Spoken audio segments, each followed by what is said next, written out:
वार्तांकन रोखठोक बातमी।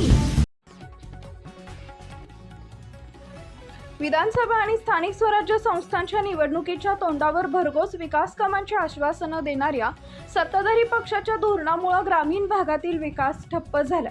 मुदत संपलेल्या ग्रामपंचायतीवर प्रशासक नेमले असले तरी त्यांना आर्थिक अधिकार देण्याबाबत शासन स्तरावर हात आखडले घेतले जात आहेत। या तांत्रिक पेचामुळे सोलापूर जिल्ह्यातील सुमारे 300 कोटी रुपयांच्या विकास कामांना ब्रेक लागला असून 750हून अधिक गावांमधील कामं रखडली आहेत। निधी मंजूर असूनही प्रशासकीय घोळामुळे कामं रखडली आहेत। कामं पूर्ण झाल्यावर पैसे मिळण्यात अडचण येईल, त्यामुळे सध्या नवीन कामं सुरू करू नका असं तोंडी आदेश पंचायत समिती आणि जिल्हा परिषदेच्या वरिष्ठ अधिकाऱ्यांनी ग्रामसेवक व कंत्राटदारांना दिले।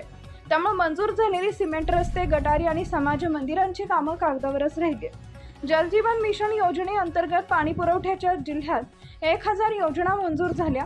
शासनाकडून निधीच न मिळाल्याने आज 600हून अधिक योजनांचे काम ठप्प आहे। जिल्हा नियोजन समितीसह 15व्या वित्त आयोगासह 300 कोटीहून अधिक रुपयांच्या कामांना मंजुरी दिली आहे, पण ग्रामपंचायतकडील आर्थिक अधिकाराचा निर्णय न्यायालयीन प्रक्रियेत अडकलाय।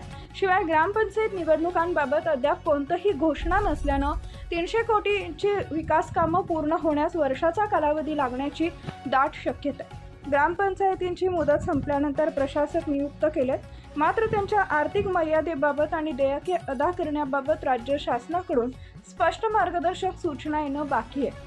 या संदर्भात ग्रामविकास विभागाकडे पत्रव्यवहार केला असून लवकरच हा पेच सुटेल आणि विकास कामं पुन्हा सुरू होतील असा विश्वास जिल्हा परिषद प्रशासनाकडून व्यक्त करण्यात आलाय।